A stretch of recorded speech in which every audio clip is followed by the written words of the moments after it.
नमस्कार। आपका अखबार के इस अंक में आपका स्वागत है। मैं हूं प्रदीप सिंह। दो राह समय के रथ का घर घर नाद सुनो, सिंहासन खाली करो कि जनता आती है। ये आपको कविता अच्छी तरह से याद होगी। ये डॉक्टर रामधारी सिंह दिनकर की कविता है और जेपी मूवमेंट में जयप्रकाश नारायण का जो आंदोलन था 1974 का, उसमें जेपी की हर सभा में मंच से उनके भाषण से पहले इसका पाठ होता था। तो इससे समझ लीजिए कि छात्र आंदोलन में इस कविता की कितनी बड़ी भूमिका रही है। आज उसी तरह की परिस्थिति पश्चिम बंगाल में बन रही है।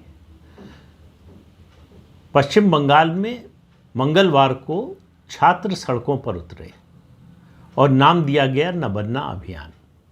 ये किसी राजनीतिक दल का अभियान नहीं था, ये किसी राजनीतिक संगठन का अभियान नहीं था, ये किसी राजनीतिक दल से जुड़े हुए किसी संगठन का अभियान नहीं था। ये छात्रों का स्वतः स्फूर्त विरोध था जो कोलकाता की सड़कों पर दिखाई दिया, जिसको रोकने के लिए पुलिस ने लाठीचार्ज का इस्तेमाल किया, आंसू गैस के गोले छोड़े, वाटर कैनन छोड़े। उनको रोकने में सरकार को कामयाबी मिली और इस आंदोलन में, इस विरोध प्रदर्शन में छात्रों के अलावा भी लोग शामिल हुए, आम लोग शामिल हुए, जिन्होंने कहा कि हम तो अपने घर से देख रहे थे, लेकिन पुलिस जो ज्यादती कर रही है छात्रों के साथ, उसको देखकर हम भी सड़क पर उतर आए। तो देखिए, किसी भी जन आंदोलन में सबसे बड़ी भूमिका छात्रों की होती है। छात्र ही हैं जो परिवर्तन लाते हैं। तो पश्चिम बंगाल में ये जो शुरू हुआ आंदोलन, और आपको याद होगा कि ये 9 अगस्त को जो एक जूनियर डॉक्टर के साथ नृशंसता हुई, पहले बलात्कार फिर उसके बाद हत्या, और उससे बड़ी बात ये कि ममता बनर्जी की सरकार ने जिस तरह से आरोपियों को बचाने की कोशिश की, सबूत नष्ट करने की कोशिश की, उससे न केवल कोलकाता, पश्चिम बंगाल, बल्कि पूरे देश में आक्रोश है। और उस आक्रोश को रोकना ममता बनर्जी के लिए कठिन है। मेरा मानना है, मेरा अंदाज़ा ये है कि ममता बनर्जी के 13 साल के शासन में, 2011 में वो सत्ता में आई थी, आज 2024 है, 13 साल के उनके शासन में इतना बड़ा और इस तरह का स्वतः स्फूर्त प्रदर्शन, विरोध प्रदर्शन इससे पहले कभी नहीं हुआ। तो क्या ये पश्चिम बंगाल में राजनीतिक बदलाव का संकेत है? अभी ये बात कहना बहुत जल्दबाजी होगी, लेकिन बदलाव की शुरुआत हो रही है, ऐसा दिखाई दे रहा है। लोगों के मन में आ रहा है कि ममता बनर्जी को जिस उद्देश्य से चुना था, उनसे जो अपेक्षाएं थीं, वो जो माँ माटी मानुष के नारे पर चुनकर आई थी, उस पर नहीं चल रही है। वो अपनी सत्ता को बचाए रखने के लिए और अपनी सत्ता के साथ जो जुड़े हुए लोग हैं, उनके किसी भी अपराध को क्षमा करने, बचाने और उनका संरक्षण करने के लिए तैयार है।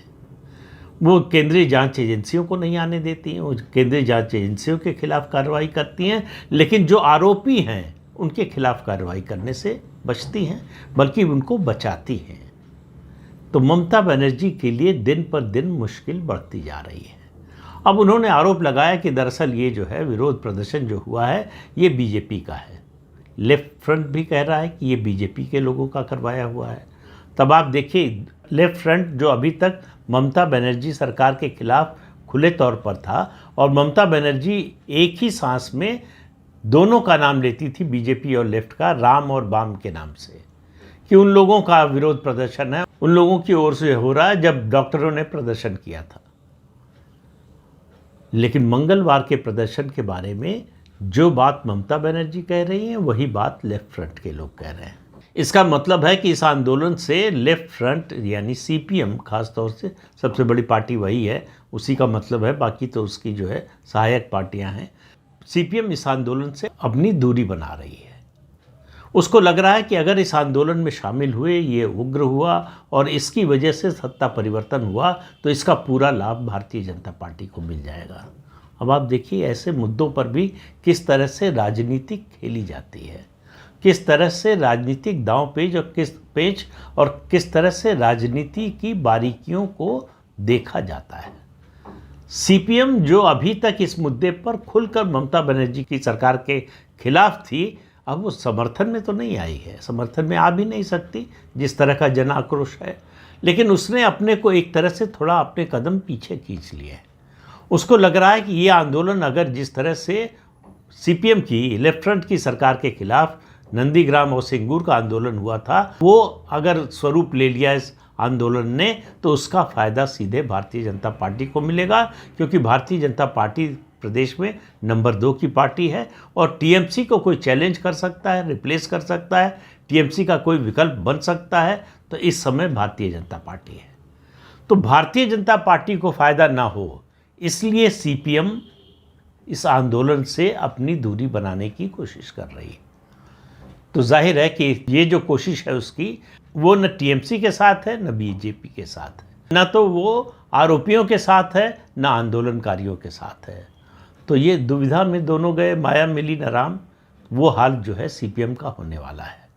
सीपीएम अपने नए लोगों को आगे बढ़ा रही थी, पहले विधानसभा में, फिर लोकसभा में नए लोगों को मौका दिया था, नए सिरे से पार्टी को खड़ा करने की कोशिश हो रही थी।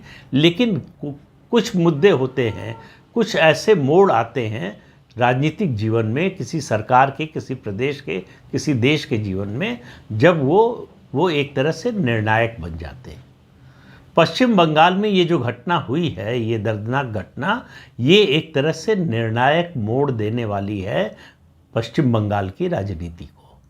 उस समय फिर दिनकर को याद करना पड़ेगा आपको, नहीं पाप का भागी केवल व्याध, जो तटस्थ हैं समय लिखेगा उनका भी अपराध। तो ऐसे मामलों में तटस्थता काम नहीं आती, वो फायदा करने की बजाय नुकसान करती है। तो सीपीएम वही गलती दोहरा रही है जो उसने 1974 में किया था।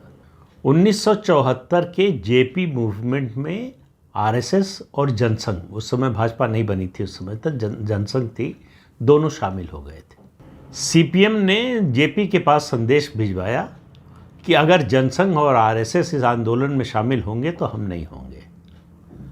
जेपी का जवाब था कि जनसंघ और आरएसएस इस आंदोलन में शामिल हो चुके हैं, आप अपने बारे में फैसला कर लें।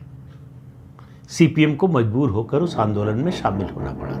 जब मैं कह रहा हूं मजबूर होकर, तो आप समझिए कि किसी राजनीतिक दल की मजबूरी कब होती है और क्यों होती है। राजनीतिक दल की मजबूरी तब होती है जब जनभावना जिधर है वो उसके खिलाफ खड़ा होने की कोशिश है। तो जनभावना का दबाव इतना ज़्यादा होता है कि वो वहाँ खड़ी नहीं रह पाती वो राजनीतिक पार्टी, उसे मजबूर होकर जनभावना के साथ ही चलना पड़ता है। तो 1974 की गलती को सीपीएम एक बार फिर से दोहरा रही है। वो ये देख नहीं पा रही है कि पश्चिम बंगाल में जो राजनीतिक बदलाव की आहट सुनाई दे रही है, उसको सीपीएम रोक नहीं सकती है, उसको सीपीएम डिले भी नहीं कर सकती है, ममता बनर्जी भी नहीं कर सकती हैं, हालांकि कोशिश कर रही हैं। उनका जो सरकार चलाने का तरीका है, ख़ास तौर से अपराध के आरोपियों को बचाने का तरीका, अपराधियों को संरक्षण देने का तरीका, भ्रष्टाचार को संरक्षण देने का तरीका, उससे अब पश्चिम बंगाल के लोग उबते हुए नजर आ रहे हैं। तो राजनीतिक दल कुछ नहीं कर पाए, लोगों ने अब तय किया है कि अब नेतृत्व जो है वो जनता अपने हाथ में लेगी। और सबसे बड़ा संकेत पश्चिम बंगाल की राजनीति में जो संकेतक कहा जा सकता है जिसको, वो है वहाँ का भद्रलोक। पश्चिम बंगाल में भद्रलोक जिस तरफ होता है, सत्ता उधर होती है, या कहें कि सबसे बड़े मौसम विज्ञानी अगर पश्चिम बंगाल में कोई है, कोई वर्ग है, तो वो है भद्र। वो पहचान जाते हैं कि परिवर्तन का मौसम आ गया है या नहीं। लंबे समय तक अंग्रेज़ों के साथ थे, पढ़ा लिखा मिडिल क्लास और अपर मिडिल क्लास है पश्चिम बंगाल का, जिसे सबसे ज़्यादा चिंता अपने निजी हित की होती है। उसकी नौकरी सुरक्षित रहे, स्कूल कॉलेज विश्वविद्यालय में पढ़ा रहा है तो उसको प्रोजेक्ट के लिए पैसा मिलता रहे, स्कॉलरशिप मिलती रहे, दूसरे पुरस्कार मिलते रहें। ये सब देखकर पहले वो ब्रिटिश सरकार के साथ काफ़ी समय तक रहा, फिर कांग्रेस के साथ लंबे समय तक रहा, कांग्रेस का साथ छोड़ा तो सीपीएम के साथ हो गया, सीपीएम के साथ 34 साल तक रहा। सीपीएम की हिंसा की जो राजनीति थी उसको संरक्षण देने का काम भद्रलोक ने किया पश्चिम बंगाल के। इसके वो बहुत बड़े दोषी हैं। ये ऐसा उनका अपराध है, ऐसा पाप है जो अक्षम्य है। आम लोग मारे जाते रहे, हत्या, बलात्कार, घर जलाना, ये सब कुछ होता रहा और भद्रलोक चुपचाप ये देखता रहा। लेकिन भद्रलोक को जब लगा कि अब जनता का जो धैर्य है वो जवाब दे रहा है, तो वो पलटी मार गए। तब उन्होंने पाला बदल लिया, वो ममता बनर्जी के साथ आ गए और ममता बनर्जी का शासन, हिंसा का जो तांडव है 13 साल से देख रहे हैं। लेकिन अब उनको लग रहा है कि ममता बनर्जी के प्रति पश्चिम बंगाल के लोगों का धैर्य समाप्ति की ओर बढ़ रहा है, तो उनके अंदर भी धीरे धीरे परिवर्तन आ रहा है। अभी पूरी तरह से खुलकर जो है ममता बनर्जी की सरकार के खिलाफ नहीं आए हैं, लेकिन बहुत ज़्यादा समय नहीं लगेगा ऐसा होने में। तो भद्रलोक का आना किसी पक्ष में, पहले कांग्रेस के साथ आना, फिर सीपीएम के साथ आना, फिर तृणमूल के साथ आना, और अब अगर बीजेपी के साथ आते हैं तो आप निश्चित मानिए कि पश्चिम बंगाल में सत्ता परिवर्तन होने जा रहा है। इसके पुख्ता संकेत जो है आने वाले कुछ दिनों में मिलेंगे। इससे तय होगा कि ये छात्रों का जो स्वतःस्फूर्त ये आंदोलन था, विरोध प्रदर्शन था, उसमें आम जनता का कितना साथ और कब तक मिलता है। ममता बनर्जी के लिए दिन पर दिन परिस्थितियां प्रतिकूल होती जा रही हैं। उनको एक ओर से आश्वस्ति है कि केंद्र सरकार राष्ट्रपति शासन नहीं लगाएगी। हालांकि इस समय पश्चिम बंगाल की जो परिस्थिति है वो राष्ट्रपति शासन लगाने के लिए सर्वथा अनुकूल है। ये मौका है जब केंद्र सरकार और प्रधानमंत्री नरेंद्र मोदी अपनी निर्णायक जो नेतृत्व की क्षमता है उसको दिखा सकते हैं। इस समय अगर पश्चिम बंगाल में राष्ट्रपति शासन लगता है तो जन समर्थन मोदी सरकार के साथ होगा। राजनीतिक समर्थन कितना होगा कितना नहीं ये कहना मुश्किल है। सर्वोच्च अदालत का क्या रुख होगा इसके बारे में भी कोई भविष्यवाणी नहीं की जा सकती। लेकिन एक बात तय है कि जन समर्थन मोदी सरकार के पक्ष में होगा।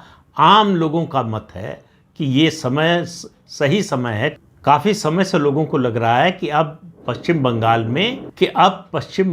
में राष्ट्रपति शासन लगाने के अलावा कोई विकल्प बचा नहीं है। अगर पश्चिम बंगाल को बचाना है, और ये मामला किसी एक राजनीतिक दल का नहीं है, इस बात का नहीं है किसकी सरकार रहेगी, किसकी बनेगी, किसकी नहीं, ये राष्ट्रीय सुरक्षा, एकता और अखंडता का मामला है। इसलिए केंद्र सरकार के लिए निर्णायक कदम उठाने का भी समय है। क्या होगा मुझे मालूम नहीं है, लेकिन जनता का मन पश्चिम बंगाल की सरकार और उसकी मुख्यमंत्री ममता बनर्जी से ऊब चुका है। ये संकेत साफ साफ दिखाई दे रहे हैं। तो इस अंक में इतना ही। अगले अंक में फिर मिलेंगे किसी नए मुद्दे के साथ। तब तक के लिए अनुमति दीजिए। आपसे अनुरोध है कि ये चैनल देखिए, शेयर कीजिए, लाइक कीजिए और सब्सक्राइब ज़रूर कीजिए। नमस्कार।